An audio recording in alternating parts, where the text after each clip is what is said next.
Bible reading സാംസ് 23. യഹോവ എൻ്റെ ഇടയനാകുന്നു, എനിക്ക് മുട്ടുണ്ടാകുകയില്ല. പച്ചയായ പുൽപ്പുറങ്ങളിൽ അവൻ എന്നെ കിടത്തുന്നു.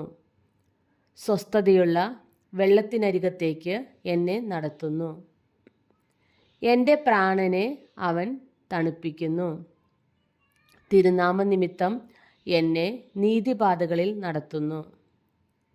കൂരിരുൾ താഴ്വരയിൽ കൂടി നടന്നാലും ഞാൻ ഒരു അനർത്ഥവും ഭയപ്പെടുകയില്ല.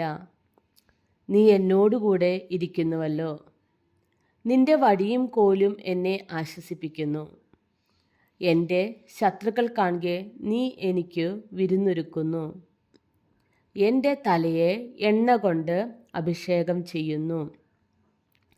എൻ്റെ പാനപാത്രവും നിറഞ്ഞു കവിയുന്നു. നന്മയും കരുണയും എൻ്റെ ആയുഷ്കാലമൊക്കെയും എന്നെ പിന്തുടരും. ഞാൻ യഹോവയുടെ ആലയത്തിൽ ദീർഘകാലം വസിക്കും.